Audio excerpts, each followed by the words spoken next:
Hi everyone, स्वागत करते हैं आपके अपने चैनल जिसका नाम है क्रैक कोर्स। देखिए आज मैं क्या लाया हूँ, आज फिर से लाया हूँ फंडामेंटल राइट का सेकंड पार्ट। इसमें क्या है, आज हम जानेंगे आर्टिकल 12 और 13 को। ठीक है, आर्टिकल 12 क्या कहता है इसको जानेंगे, और जिसने पहली वीडियो नहीं देखी वो देख ले, वहां पे मैंने समझाया क्या फंडामेंटल राइट एक्चुअली में है और साथ ही साथ क्या फीचर्स हैं फंडामेंटल राइट के। ठीक है ना, उसको भी समझना पहले बहुत ज्यादा जरूरी है। तो आज हम बात करते हैं कि इसकी आर्टिकल 12 की। पार्ट 3 में आता है ये फंडामेंटल राइट। ओके, सो क्या होता है, देखिए अगर बात करूं मैं आर्टिकल 12 की, यहां पे ये दर्शाता है डेफिनेशन ऑफ स्टेट। स्टेट की क्या परिभाषा होनी चाहिए, और एक्चुअली में स्टेट क्या, स्टेट का मतलब ये नहीं कि राज्य, जिसको हम महाराष्ट्र, गुजरात, पंजाब, बंगाल, ये नहीं। स्टेट का मतलब यहाँ पे क्या है, वो एक छोटा सा नहीं, बहुत वाइड सेंस में उसकी मीनिंग निकलती है, मैं बता दूं। और यहाँ पे जो बताया गया है, for the purpose of fundamental right. देखिए स्टेट एक आपको दिखेगा डीपीएसपी में, directive principle of state policy में। ओके, वो पार्ट 4 में। और दूसरा जो यहाँ पे है, ये किसमें है, 12 में, आर्टिकल 12 में। यहाँ पे हम क्या स्टेट है इसको समझते हैं। ये बहुत एक ब्रॉड सब्जेक्ट है एक्चुअली में। ठीक है, सिर्फ एक टर्म नहीं, हम स्टेट ऐसे नहीं कह सकते हैं कि ये आसाम या बंगाल, इस स्टेट की स्पेसिफिकली हम बात करें, नहीं, सिर्फ वो स्टेट नहीं है। स्टेट को डिफाइन किया गया है, कुछ बातें यहाँ पे लिखी हैं, उनको समझते हैं। ये चीज इंक्लूड करी गई है, तब वो कहलाता है स्टेट। ओके, और ये किसके लिए है, for the purpose of fundamental right. Article 12 में बात कर रहा हूं, स्टेट की जो डेफिनेशन है। ओके, देखिए पहला क्या लिखा है, government and parliament of India, मतलब गवर्नमेंट ऑफ इंडिया, जिसको सीधी भाषा में कहूं तो सेंट्रल गवर्नमेंट, या पार्लियामेंट्री बॉडी, जैसे जिसमें एग्जीक्यूटिव और लेजिस्लेचर आ जाता है। लेजिस्लेचर का मतलब लोकसभा, राज्यसभा, ठीक है, और एग्जीक्यूटिव का मतलब जितने भी मिनिस्टर्स है, काउंसिल ऑफ मिनिस्टर्स हैं, ठीक है ना, जो सेंट्रल मिनिस्टर्स वगैरह हैं। और साथ में क्या, जो भी सेंट्रल गवर्नमेंट, सीधी सीधी मतलब मैं क्या कहूँ तो आर्मी वगैरह, ये भी इसी में इंक्लूड होती है। ठीक है, सो ये तो रही भाई गवर्नमेंट ऑफ इंडिया और पार्लियामेंट, ये पार्ट। ये भी क्या कहलाता है, स्टेट। एक बात ये रही हमने जानी। ठीक है, सिंपल था ये, कोई ज्यादा अनोखा बड़ा टॉपिक नहीं। बस क्या समझ गए हम, गवर्नमेंट ऑफ इंडिया यानी सेंट्रल गवर्नमेंट और पार्लियामेंट्री बॉडी, एग्जीक्यूटिव और लेजिस्लेचर, ये भी क्या होते हैं, ये भी होते हैं क्या, स्टेट कहलाते हैं। स्टेट की डेफिनेशन समझ रहे हैं। ठीक है, दूसरा, अभी तो सेंट्रल में देखा, अब आ जाइए गवर्नमेंट ऑफ स्टेट। स्टेट का मतलब अब आ जाइए भाई राज्य में। अब मैं बात कर रहा हूं गवर्नमेंट ऑफ स्टेट का मतलब अब आ जाइए राज्य में। एंड स्टेट लेजिस्लेचर, जो विधानसभा है राज्यों की, ठीक है ना, स्टेट लेजिस्लेचर, तो उनकी बात कर रहा हूं। चाहे एग्जीक्यूटिव में आ जाइए, चाहे लेजिस्लेचर में आ जाइए। एग्जीक्यूटिव में मींस इनके गवर्नर आ जाइए, उसके बाद आपके इसके क्या काउंसिल ऑफ मिनिस्टर्स आ जाइए, चीफ मिनिस्टर्स आ जाइए। सो ये सब किस में आ जाते हैं, ये सब एग्जीक्यूटिव में आ जाते हैं। ये स्टेट की बात कर रही है, वैसे वहां पे क्या था, सेंट्रल में प्रेसिडेंट वगैरह आते हैं, काउंसिल ऑफ मिनिस्टर्स रहते हैं, प्राइम मिनिस्टर्स रहते हैं। ठीक है, सो ये वहां पे, सो ये क्या दर्शाता है, ये भी क्या स्टेट की ही डेफिनेशन को दर्शाता है। अगर मैं बात कर रहा हूँ गवर्नमेंट ऑफ स्टेट, किसी स्पेसिफिकली मैं बात कर रहा हूं किसी राज्य की, तो वो क्या है, वो स्टेट की ही डेफिनेशन में आता है। ठीक है, for the purpose of fundamental right. Fundamental right के संदर्भ में वो क्या आता है, स्टेट का ही मतलब क्या होता है। अगर मैं स्पेसिफिकली, अगर सीधी सीधी भाषा में कहूं, पंजाब राज्य, उसका मतलब एक स्टेट की डेफिनेशन, हाँ बिल्कुल वो स्टेट है। और अगर मैं कहूं सेंट्रल गवर्नमेंट, अब वो भी स्टेट है। ध्यान रखना, स्टेट का सिर्फ एक मीनिंग नहीं है यहाँ पे कि राज्य, यहाँ पे जो स्टेट का मीनिंग बहुत वाइड सेंस में, ब्रॉड सेंस में है। ठीक है, दूसरा, तीसरा है हमारे पास लोकल अथॉरिटीज होते हैं कुछ। ठीक है, वो भी क्या स्टेट के ही अंडर आती हैं, उनको भी क्या स्टेट के डेफिनेशन में शामिल किया गया है।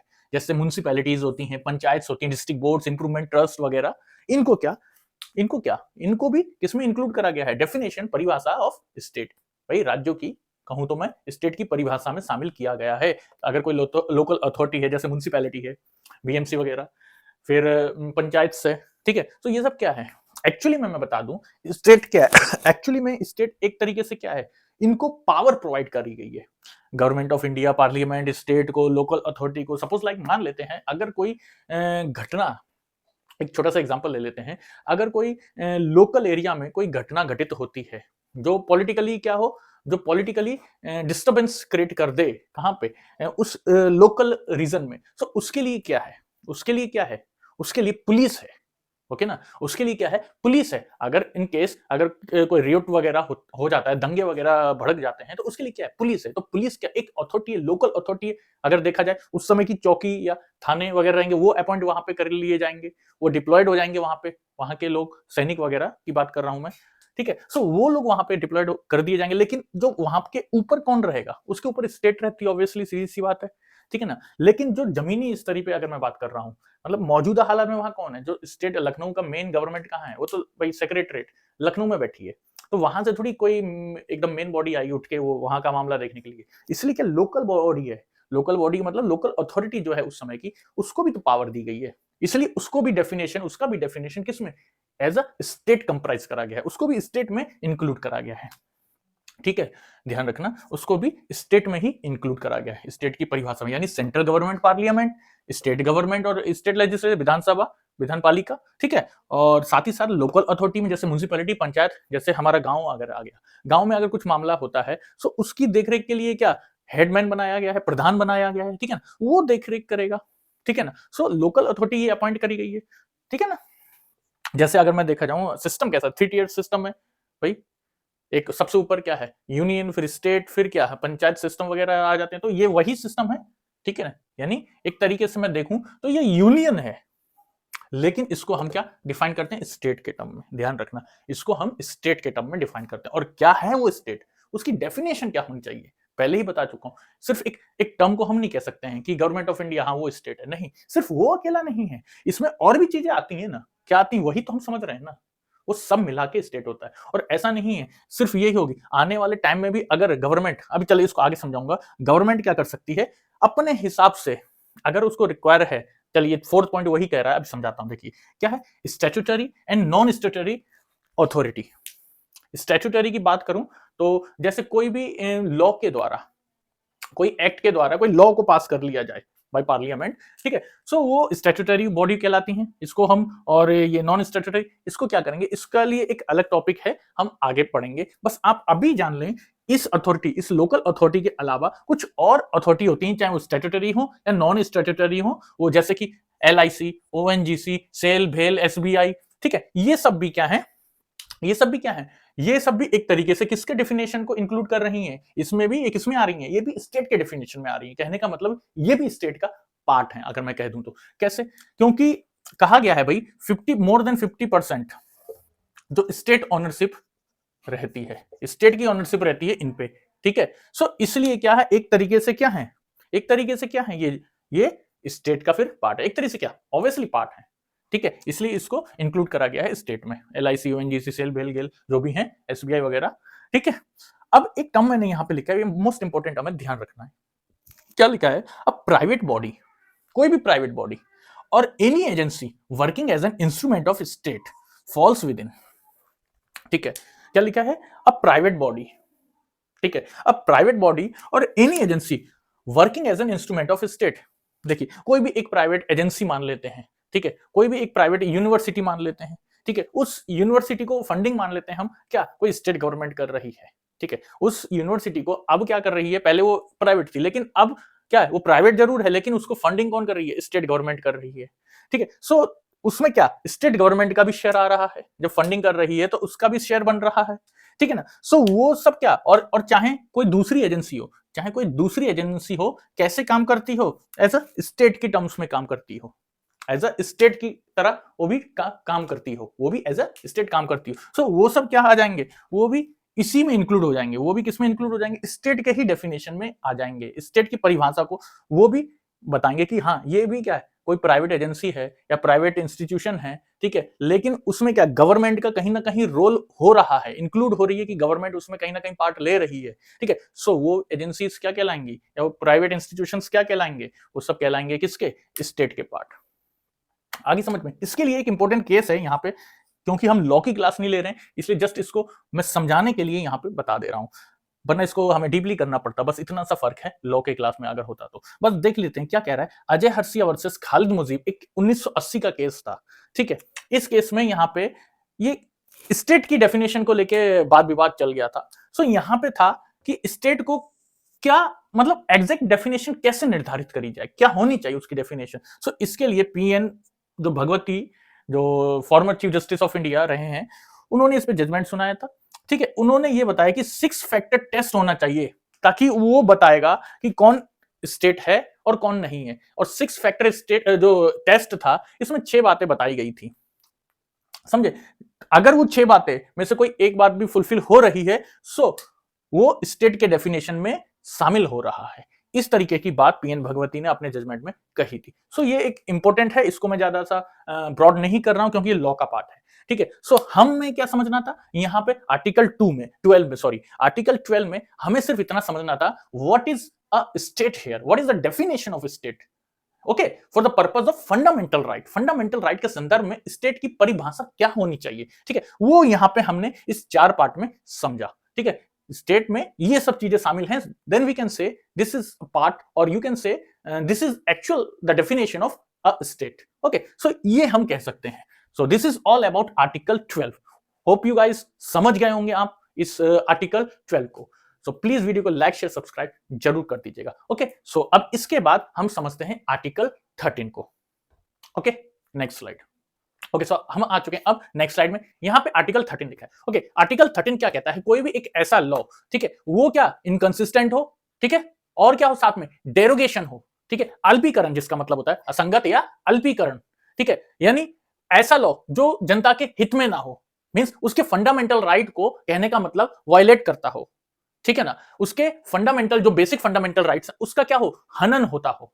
सो उसको क्या, वो सब क्या हो जाएंगे, नल एंड वाइड हो जाएंगे। सो ये इसको कैसे, अगर सपोज किसी का फंडामेंटल राइट क्या हो रहा है, वायलेट हो रहा है, हनन हो रहा है, सो वो व्यक्ति क्या कर सकता है, वो अप्रोच कर सकता है किसे, सुप्रीम कोर्ट या हाई कोर्ट को। देखिए अगर सुप्रीम कोर्ट जाएगा, मैं बता दूं अंडर आर्टिकल 32 और 226, ये क्या है, ये वो आर्टिकल मैंने लिखे हैं जिसमें क्या है, सुप्रीम कोर्ट फिर वो देखता है कि हाँ जो ये फंडामेंटल राइट का अपना केस लेके आया, क्या ये एकदम एक्चुअली में एग्जिस्ट करता है, क्या इसकी बात बिल्कुल सही है, क्या इसका जो फंडामेंटल राइट है उसका क्या हनन हो रहा है एक्चुअल में या नहीं। सो उसको वो क्या करता है, देखता है, और इसी प्रोसेस को क्या कहते हैं, doctrine of judicial review, court के द्वारा न्यायिक समीक्षा जिसको हिंदी में कहते हैं, इसी में क्या है, डॉक्ट्रिन ऑफ जुडिशियल रिव्यू की बात आती है। और इसी में क्या फिर सुप्रीम कोर्ट अंडर आर्टिकल 32, ये भी कई बार मैंने बता चुका हूं, और हाई कोर्ट अंडर आर्टिकल 226, चाहे तो वो सीधा डायरेक्ट जा सकता है सुप्रीम कोर्ट के पास अगर उसका वायलेशन हो रहा है फंडामेंटल राइट का, ठीक है, रिट भी बताएंगे। और यही रिट क्या करता है, मैं क्या बोल रहा हूं, रिट भी बताएंगे, बता देंगे, तो वो क्या है, वही क्या सुप्रीम कोर्ट या फिर हाई कोर्ट रिट भी इशू कर सकता है।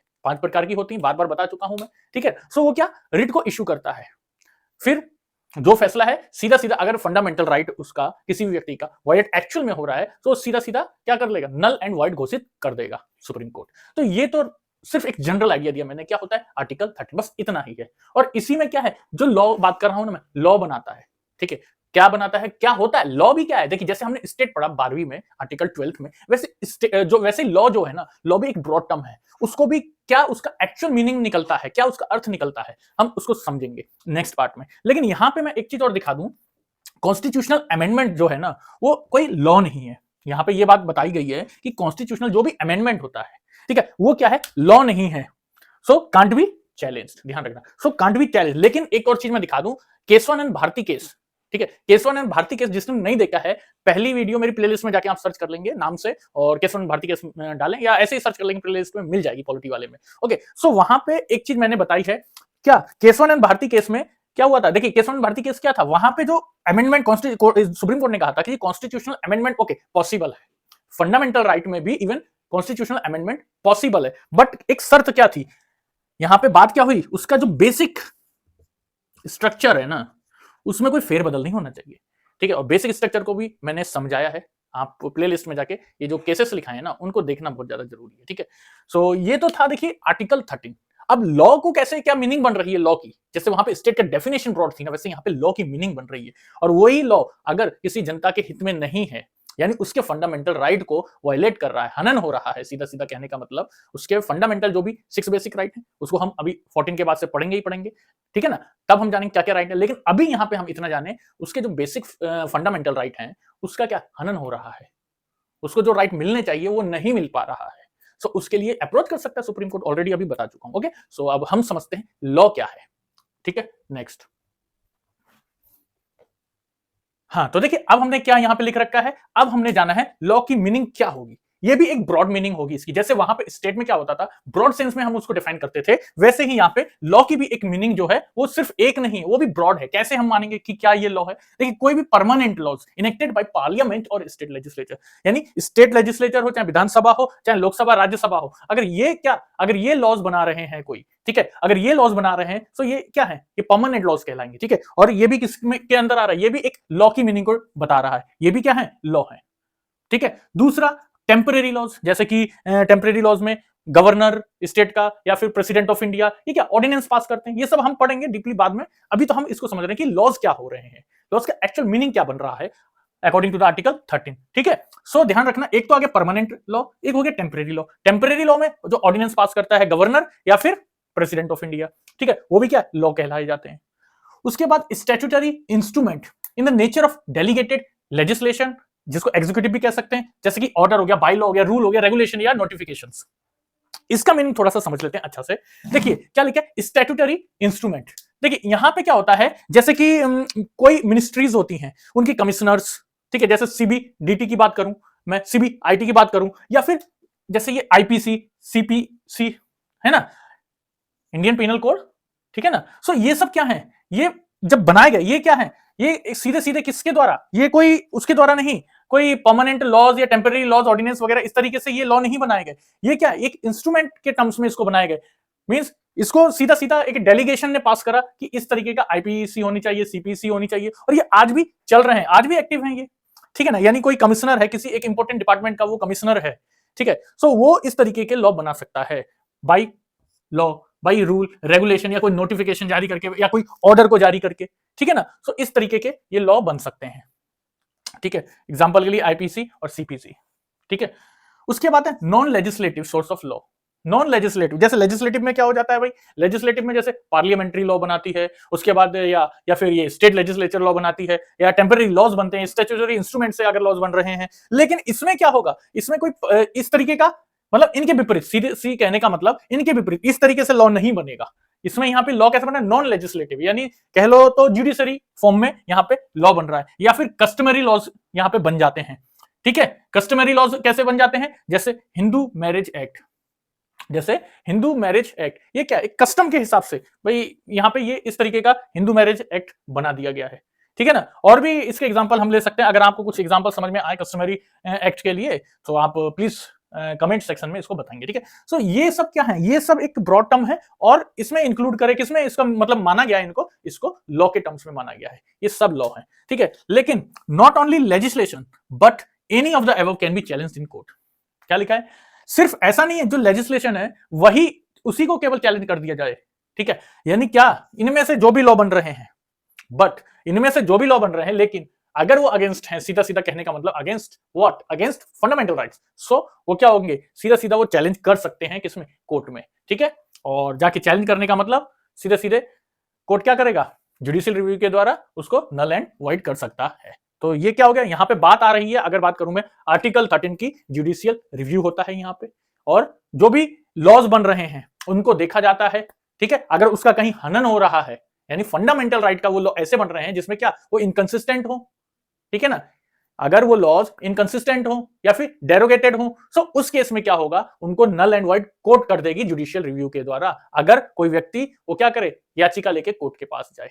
और बाकी ये रिट का पार्ट है, तब हम उसको वहां पे डिस्कस करेंगे आर्टिकल 32 में, और 226 में जल्दी ही रिट आने वाला है, ठीक है। और यहां पे एक चीज मैंने लिखा है, प्री कॉन्स्टिट्यूशनल लॉ। देखिए हम जान रहे हैं जैसे गवर्नमेंट ऑफ इंडिया एक्ट 1935, उससे भी कई चीज हमारे कॉन्स्टिट्यूशन में ली गई है, ठीक है ना। लेकिन ऐसा तो नहीं है सिर्फ पूरी की पूरी चीज, अब उसके कुछ ऐसे लॉज हैं, ठीक है, कुछ ऐसे लॉज हैं जो कि क्या आज के टाइम में देखा जाए जो फंडामेंटल राइट्स को क्या वायलेट कर रहे हैं, सो उसको क्या, उसको बिल्कुल नल एंड वाइड, या डॉक्ट्रिन ऑफ सेवरेबिलिटी इसके अकॉर्डिंग क्या उसको खत्म कर दिया गया है, ठीक है ना, या डॉक्ट्रिन ऑफ एक्लिप्स लगा के उसको क्या छुपा लिया गया है, ठीक है। आर्टिकल 13(1) और आर्टिकल 13(2) में ये आता है, इसको ये एक उसका पार्ट है, क्या लॉ का पार्ट है, तो इसको हमें ज्यादा अभी यहाँ पे नहीं समझना है, हमें जो हमारे यूपीएससी पर्सपेक्टिव जो चैप्टर है हम उसको लेके चल रहे हैं, ठीक है। हमें कोई वो वकीलों वाली लैंग्वेज को नहीं इतना समझना है यहाँ पे, ठीक है। सो यहाँ पे जो हमें समझना है प्री कॉन्स्टिट्यूशनल लॉ, जो भी प्री कॉन्स्टिट्यूशनल लॉ, जैसे मैं बता दूं एक एजुकेशन एक्ट ऑफ 1930 में कुछ ऐसे लॉ थे जो इसके means 26 Jan 19 date of commitment है ना ये, ठीक है, 26 जैन 1950, इसके बाद से क्या हुआ, इसके बाद से जो कॉन्स्टिट्यूशन बना, okay, so date of commitment मानी जाती है। इसके बाद से ये क्या, जो भी लॉ बन रहे हैं, ठीक है, जो भी लॉ बन रहे हैं अगर फंडामेंटल राइट इनका वायलेशन हो रहा है देन नल एंड वाइड, सीधी सीधी कहने का मतलब। और ये प्री कॉन्स्टिट्यूशनल लॉ क्या है, वो आज भी है, लेकिन अगर वो कहीं वायलेट हुए हैं तो उसको सीधा सीधा मतलब उसको वहीं पे खत्म कर दिया गया है, ठीक है। डॉक्ट्रिन ऑफ सेपरेबिलिटी या फिर डॉक्ट्रिन ऑफ सेपरेबिलिटी कुछ भी कह सकते हो, ठीक है, या फिर डॉक्ट्रिन ऑफ एक्लिप्स के द्वारा। तो ये तो रही बात आर्टिकल 13 की, ठीक है। ठीक है? सो उम्मीद करता हूँ आर्टिकल 13 आपको अच्छा से समझ में आया होगा और आर्टिकल 12 भी। ओके, सो वीडियो को लाइक, शेयर, सब्सक्राइब जरूर करिएगा। आगे हम इस तरीके की वीडियो और बना रहे हैं। मैं इस समय कोशिश में लगा हूँ, मैं लक्ष्मीकांत को अपने तरीके से एक रिटन फॉर्म में बोर्ड पे आपको अच्छा से समझाऊँ। ठीक है? बस प्लीज़ वीडियो को लाइक, शेयर, सब्सक्राइब की बहुत ज़्यादा इस समय ज़रूरत है। ठीक है? फिर मिलते हैं नेक्स्ट वीडियो में 14 टू 18 यानी राइट टू इक्वालिटी हम इसको अब कवर करेंगे। Okay? Till then good night, thank you and जय हिंद।